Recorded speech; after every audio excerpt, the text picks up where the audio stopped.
Mes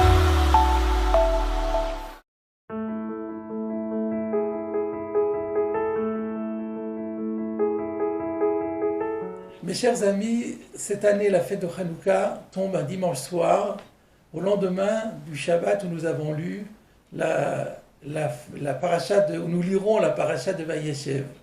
C'est une invitation pour nous à trouver dans cette paracha de Vayeshev des éléments de préparation à cette magnifique fête de Hanouka. Je voudrais commenter avec vous une des explications de Rashi sur le premier verset de la paracha qui nous dit que Vayeshev Yaakov Beretz Megoré Aviv, Yaakov habité dans la terre où avaient séjourné ses pères, Beretz Canaan, dans la terre de Canaan. Rashi s'étonne de ce terme de Vayeshev, il a habité, et Rashi nous fait parmi ses commentaires un des commentaires du Midrash qui est le suivant. Ve'on Nidrash Bo, il a encore été interprété dans le Midrash de la façon suivante. Vayeshev Yaakov, Yaakov a habité, Bikesh Yaakov, Leshev Beshalva. Donc habiter, être dans le sens d'être installé tranquillement. Yaakov a voulu s'installer tranquillement. Kafat Salav Rugzo Shel Yosef, immédiatement va sauter sur lui le problème, la tragédie de Yosef. Et le commentaire suivant, Tzadikim Mevakshim Leshev Beshalva. Les justes aspirent à vivre tranquillement. Omer Akadosh Baruch Hu. Alors le saint béni soit-il dit, Lo dayan la tzadikim hachemetukan lahem laolam haba. Ça ne leur suffit pas pour les justes, ce qui leur est préparé dans le monde futur. Et là, Shem Vakshim, les chefs de Shalva Bamakom Azeh, ils veulent encore être tranquilles dans cet endroit-ci, c'est-à-dire dans ce monde ici-bas. Voilà ce que dit le Midrash. Et qu'à y bien réfléchir, on peut se poser la question, mais au fond, pourquoi pas? En quoi c'est mal d'avoir comme on appelle, les shtei shulchanot, les deux tables? Pourquoi ne pas aspirer à avoir une belle vie et dans le monde ici-bas et dans le monde futur? Pourquoi faut-il absolument souffrir dans le Olam Hazeh? Ça, c'est une première question. Il y en a une deuxième question qui est plus fine encore. Rashi n'invente jamais rien. Il se réfère toujours à un midrash. Mais quand on regarde le midrash de référence, on se rend compte que Rashi a changé un mot, Akadosh Baruch Hu. Dans le midrash, c'est pas Akadosh Baruch Hu qui dit que les justes ont tort de vouloir aspirer à la tranquillité dans ce monde. C'est le Satan. Donc c'est exactement le contraire. Dans le Midrash, on dit, le Satan dit, les tzadikim veulent avoir la paix dans ce monde-ci, ils ne l'auront pas. Alors comment Rashi peut-il transformer la citation de Satan en exactement le contraire? C'est pas le Satan qui parle, c'est Akadosh Baruch Hu. À ces deux questions, je voudrais répondre en réfléchissant tout d'abord sur la fête de Hanouka. Il y a une particularité dans cette fête de Hanouka qui est bien connue. Nous avons deux fêtes qui se ressemblent beaucoup, qui appartiennent à la même catégorie.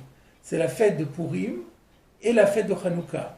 La fête de Purim célèbre un miracle qui s'est produit à l'époque, entre la période entre les deux temples. Le premier temple était détruit, le deuxième n'était pas encore construit. La fête de Hanouka célèbre un autre miracle, comme nous savons, qui lui s'est déroulé à l'époque du second temple. Mais ça appartient à une même famille. Et les sages ont depuis longtemps fait remarquer qu'il y a une différence de base entre la fête de Purim et la fête de Hanouka, déjà dans la manière de la célébrer, puisque dans la fête de Purim, il y a le michté, il y a le festin, chose qu'on ne trouve pas fondamentalement dans la fête de Hanouka, qui par contre est marquée par l'allumage de la lumière. L'explication classiquement donnée, c'est que la célébration est en rapport avec la persécution, la tourmente à laquelle les Béné Israël ont échappé. À Purim, qu'est-ce qui était menacé? C'était la vie. Aman avait décrété que tous les Juifs allaient mourir. Alors que ce n'était pas du tout le cas à Hanouka. À Hanouka, les Juifs étaient en but aux persécutions religieuses pour la première fois de leur histoire. C'est ce que nous disons dans l'Anissim, le Hashkicham Toratecha, que les Grecs ont voulu nous faire oublier notre Torah, et notamment il y avait trois Gezerot, une défense de pratiquer le Shabbat, pratiquer la circoncision, et également de célébrer la néoménie du Rosh Chodesh. Et donc c'est en fonction de ces deux différences que la célébration est modifié également. Donc, quand c'est la vie physique qui est menacée, on célèbre en donnant corps à notre corps, justement, en permettant à notre corps de s'exprimer. Lorsque la menace était d'ordre spirituel et religieux, alors la célébration se fait avec de l'huile, qui est symbole de lumière, avec la lumière qui est symbole de l'esprit. Ceci est bien connu. Je voudrais compléter cela par un enseignement de Rabbi Elchanan Wasserman qu'on trouve dans la fin de son livre Kovetz et Harot, où il donne un certain nombre d'exemples, de commentaires à des textes de Haggadah de la Gemara. Et le Rabbi Elchanan Wasserman, Zechrono Livracha, pose la question suivante. Comment se fait-il que lors de l'événement de Purim, les Béné Israël n'ont absolument pas eu l'idée de fomenter une révolte contre Haman, de prendre les armes pour essayer de neutraliser Haman et ceux qui voulaient porter atteinte à leur vie. Alors qu'au contraire, à l'époque de Hanouka, on voit que les Maccabées, ils se sont organisés, ils ont organisé la résistance, ils se sont battus et ils ont gagné la guerre. Comment se fait-il qu'il y a eu une différence de réaction complètement opposée entre l'un et l'autre? Et Rabbi Elchanan répond en disant que à Purim, les Béné Israël ont vu que c'était leur vie qui était menacée, comme nous l'avons dit, et donc cette menace venait obligatoirement d'Akadosh Baruch Hu. C'est Akadosh Baruch Hu qui, de cette façon, montrait aux Béné Israël qu'ils ont besoin de faire teshuva, qu'ils ne sont pas sur la bonne voie, et qu'il faut absolument qu'ils se ressaisissent. Et c'est ce qu'ils ont fait, par le jeûne, par la prière et par le repentir. Et donc il n'était pas question de prendre les armes parce que ça n'aurait servi à rien. Il y a ici un message divin qui leur dit ressaisissez-vous et prendre les armes, ça serait contre-productif. Qu'est-ce qui s'est passé à Hanouka? Au contraire, comme nous l'avons dit, il n'y a pas eu de menace sur les vies. Il y a eu des menaces sur la religion, sur la pratique religieuse. Et là, ce genre de choses ne vient pas directement d'Akadosh Baruch Hu. Cela, ça vient du Satan. C'est-à-dire que là, il y a une épreuve, une sorte de test qui est envoyé au Béné Israël. Le Satan veut essayer d'empêcher les Juifs d'être fidèles à leur vocation et au service de Dieu. Si c'est le Satan qui est là pour être sur notre chemin, il faut affaiblir le Satan. Et comment affaiblit-on le Satan? Eh bien, en prenant les armes, c'est-à-dire en risquant notre vie pour le service de Dieu, en risquant notre vie, en allant jusqu'au péril de notre vie, pour permettre l'accomplissement des commandements qui nous ont été interdits, ça affaiblit le Satan, et ça c'est tout à fait admis et encouragé par Akadosh Baruch Hu. Qu'est-ce que nous voyons de cette leçon? C'est que il y a deux combats que nous sommes amenés à mener. Nous sommes à Purim, nous avons dû mener un combat contre nous-mêmes, contre le Yetzer Hara, contre notre mauvais penchant qui nous égarait, et il a fallu nous ressaisir pour faire Teshuvah. À Hanouka, c'était pas un combat contre nous-mêmes, c'était un combat contre l'extérieur. L'extérieur, c'est-à-dire le Satan, les forces négatives, des forces d'impureté qui essayent de nous faire trébucher. Donc, il s'avère que dans la vie, nous avons deux combats à mener. Un combat par rapport à notre propre Yetzer et un combat par rapport au monde environnant qui peut nous polluer et qui peut nous essayer de nous faire dériver et où on doit mettre toutes nos forces pour l'empêcher et rester fidèle et toujours plus fidèle à Kadosh Baruch Hu. Pour illustrer cela, je voudrais maintenant citer une question qui a été soulevée par le Rav Yosef Shalom Kahneman, Zecher Tzadik Livracha, qu'on appelle le Poniovitch Rov, celui qui a fondé la yeshiva de Poniovitch à Bnei Brak après la guerre, qui pose une question très intéressante. À Purim comme à Hanouka, nous intercalons dans le Birkat Hamazon et dans la Mida, Alanissim. Alanissim, qu'est-ce que c'est dit cette phrase? Nous remercions Dieu, Alanissim, pour les miracles, voilà, pour Cannes et pour la délivrance, voilà, Bevourot, pour les puissances, voilà, Teshuot, pour les sauvetages, j'aurais pu dire pour Cannes, j'aurais pu traduire par libération, voilà, Milchamot, et pour les guerres. Chassita Lavoteinu, que toi, Dieu, tu as mené dont tu as gratifié nos ancêtres. Il pose une question. On remercie Dieu pour les guerres. Mais ce n'est pas pour les guerres qu'il faut remercier Dieu, c'est pour la victoire qu'il nous a donnée. On n'aurait pas dû dire à la Milchamot, on aurait dû dire à la Nitzchonot, pour les victoires. Et la réponse, dans le droit fil de ce que nous disions, c'est que la victoire n'est pas acquise.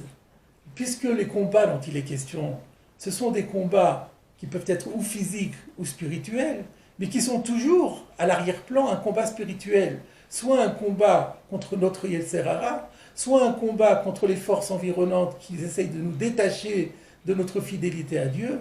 Donc ce combat n'est jamais terminé. En tout cas, il ne sera terminé qu'à la fin des temps. On ne peut pas remercier Dieu pour la victoire. Si nous avons gagné des batailles, mais nous n'avons pas encore gagné la guerre. C'est pourquoi on ne remercie pas pour la victoire, car celle-là est devant nous, mais nous remercions Dieu de nous avoir donné la force de nous battre. Parce que ça aussi, si Dieu n'était pas à nos côtés, on n'y arriverait pas. Donc que ce soit ce double combat, que ce soit ce combat contre nous-mêmes, ou ce combat contre les autres, contre les mouvements, comme à Hanouka, où il y avait, en plus du combat contre les Grecs, il y avait aussi un combat interne, puisqu'il y avait les Mithyavnim, il y avait les hellénisants, les hellénistes, ceux qui voulaient qu'on abandonne le judaïsme pour s'assimiler au milieu ambiant.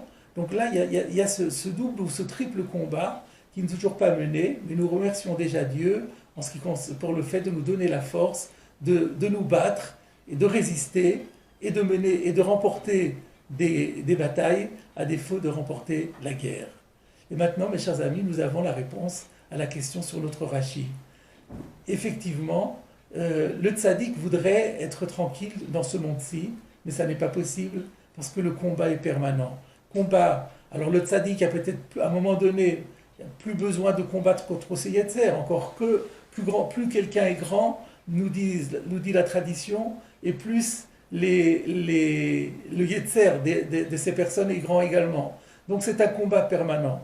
En plus du combat contre le yetzer, le tzadikim, en plus du combat qu'ils ont à mener contre eux-mêmes, ils doivent aussi aider les autres à mener ce combat contre leur propre yetzer.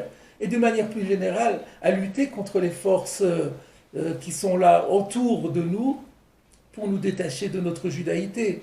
Donc Akadosh Baruch Hu dit, vous ne pouvez pas, ça n'est pas possible, votre vocation c'est de vous battre ici-bas. Ensuite vous aurez l'Olam Haba. Mais ce serait un terrible contresens que de rester tranquille et passif, les bras croisés, lorsque nous avons un tel ennemi face à nous.